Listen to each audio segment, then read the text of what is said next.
r/AskReddit. What did you learn too late in life? I didn't know that leaving a message was you listening to someone tell you what the message was and then relaying it. So when I was 14, my mom's coworker called home. I told her she wasn't home. She asked, "Can I leave a message?" I said sure and hung up. I figured she'd just call back and I'd let it ring and go to the answering machine. Made sense in my 9th grade brain. Well, as long as there was an answering machine attached, it did make sense. Maybe not immediately to the person you hung up on though. "Can I leave a message?"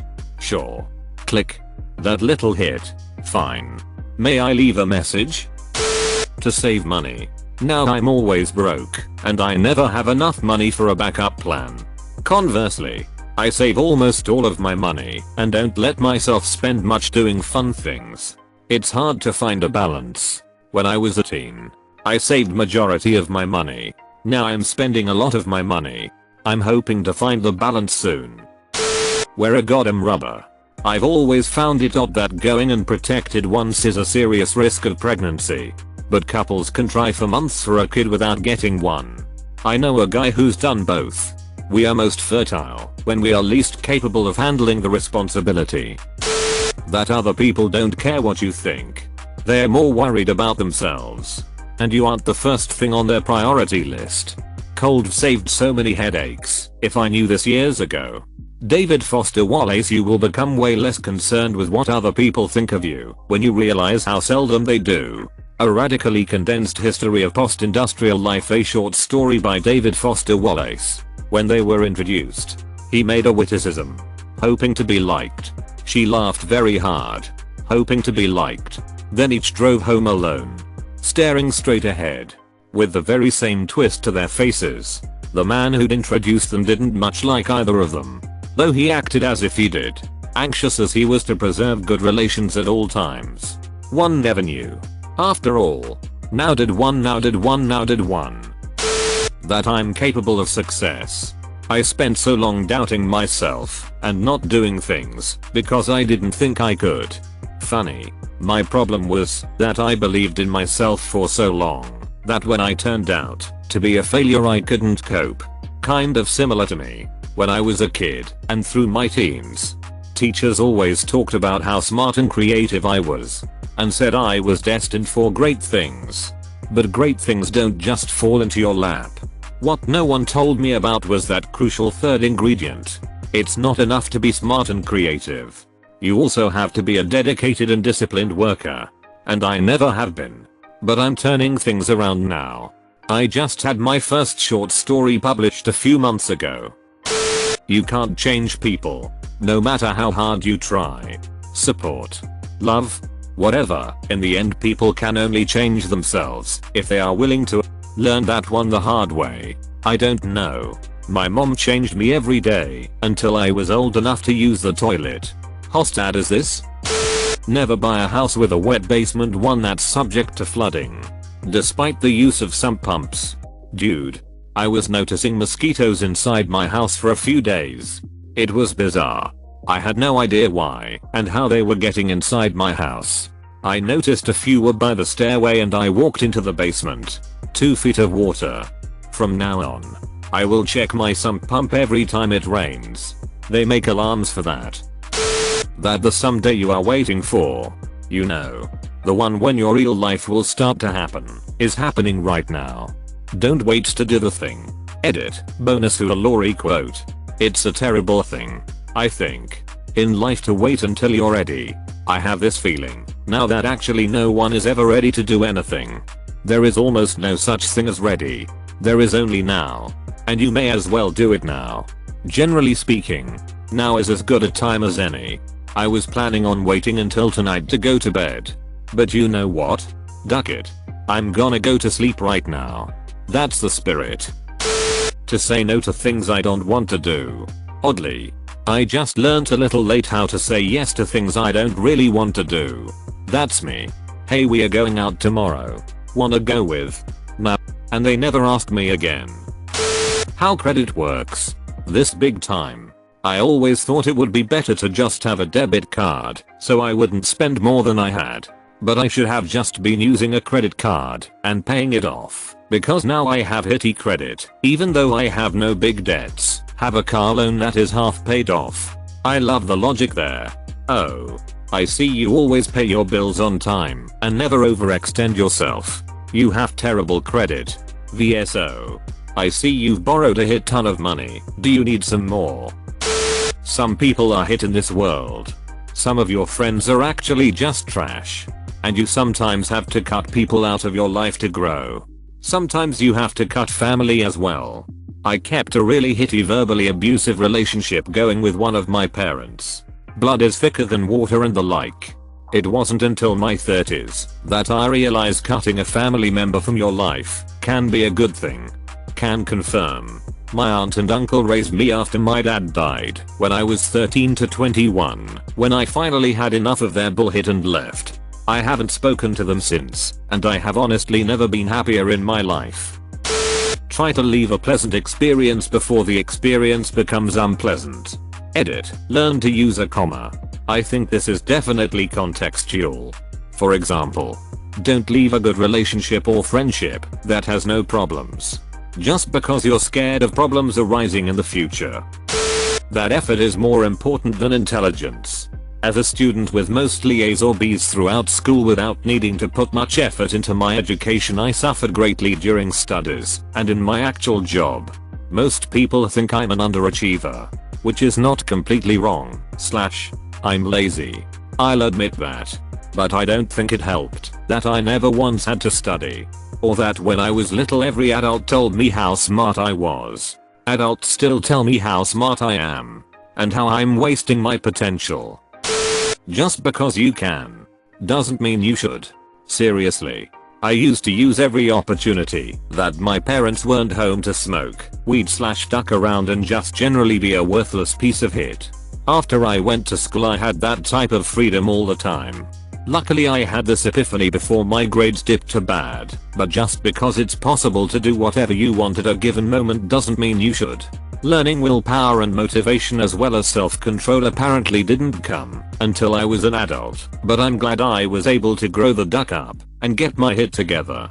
This is true, but I argue that, specifically for high schoolers, there is no other time in a person's life that they will have as little responsibility. So I think it is important that everybody has an experience like this. Talking to a professional about my mental health. I'm 27 years old now and just starting talking with a psychologist / life coach. It's a world of difference getting the perspective and advice of a third party not involved in the situation.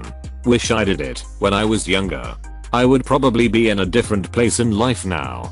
But I'm working on where I want to be now. 28 now and I need to do this. Letting go of anger. You'll have fights with your family, friends, and coworkers. You'll get angry at politicians or ideologies. You'll get angry at something somebody said on Reddit. But in the end it's all useless. Anger doesn't accomplish anything. I've realized anger is just my own unresolved bullshit. Corollary: if someone consistently makes you angry, take steps to get away from them. Everyone has occasional arguments. But I find some people try to make others angry to feel good about themselves and their power. Terrible people. Guitar. Started teaching myself 2 months ago and find it to be very relaxing, rewarding, and I look forward to playing every day. How did you get started? Just decided to buy a guitar one day and go at it? I was thinking about learning guitar for a while now, but I just keep putting it off. Justinguita.com. The Count on Sesame Street is named that because he counts. I knew Hugh counted stuff. And I knew that Count was a title. But I didn't put them together until a few days ago. Holy shit. How did I not realize this? Ducks say Q2. Get a grip. Mental health isn't like physical health. If something is wrong mentally, you can't just wait until it's better. You can't do that with physical illnesses either, to be fair. You can with some. The flu usually goes away in a week or so. Pinnig. Hey. It's me. You or Brota. Talk to girls. Duck rejection. It doesn't matter. So it matters? I don't get it. Licking the hole doesn't get results. Try tongue butthole. T/ How to enjoy physical activity and stick with it. I've never been slim, but I definitely have been on the chubbier side for the last 16 or so years. Had I learned to like physical activity as a child, I would probably have struggled with that less. Exercise is great. But as a friend once told me, you cannot outrun your fork. I exercise relatively rarely, but my diet is fairly good. And I've been consistently losing weight for about 2 months now. It's slower, but effective. This is my life. I need to live it right now. Don't wait till you finished school. Don't wait till something else has happened. Live life today. I spent a massive portion of my life in school just thinking I'll eat the hit now, so I can enjoy life later. Then I graduated. Got a job. I'll eat the hit now, and find a better job to enjoy life later. Then I found a lump on my leg, and went through weeks of nothing about the professional or financial aspects of my life mattering. All I could think about was how much time I spent not being alive. How I was just an aged body that squandered its precious time that was now almost up. I didn't want money or status. I just wanted more time. I realized that time is our most absolutely valuable resource. Then I got the diagnosis that it's all good. Just assist. Now I'm in massive debt for the tests and just eating the hit till I pay them off. Then I can enjoy life. That my dad is a great guy. And my mom painted him as an asshole sperm donor. For most of my childhood, I didn't want to spend time with him alone despite everything he's done for me, and I truly regret it. I thought he was just being fake at the time, to get back at my mom. In my later teens, he told me his side of the story and now he's pretty much my best friend. Well, at least you have your time ahead. Give him a ring, and ask if he wants a ear. Yup. Unfortunately he lives on the other side of the country, so I don't get to see him often. He visited last week, though, and we had good times. Not everyone will walk out of your life as easily as your father did. That's because less people smoke these days. Where's dad? He went to go get some more vape juice. My Asperger's diagnosis. Children are cruel. My heart breaks for you. I was diagnosed in kindergarten and that was one of the best things to ever happen to me. The symptoms are very identifiable, but also very treatable. Though it is not something one can cure or grow out of completely. The right support system and perhaps a social thinking course or two can help significantly lessen the impact of it. And once you get past that part, you can embrace the fun part that is the talent and creativity it usually comes with.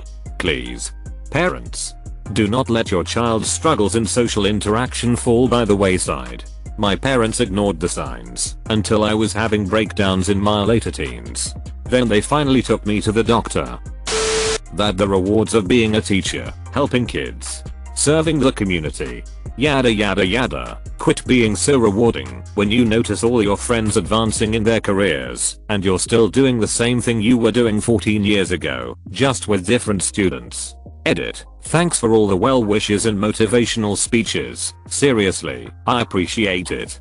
I'm not exactly miserable with my career choice. I like what I do, and it is rewarding. But it's frustrating when you have a graduate degree at 38 and your state salary is maximum $51K. I do supplement with tutoring.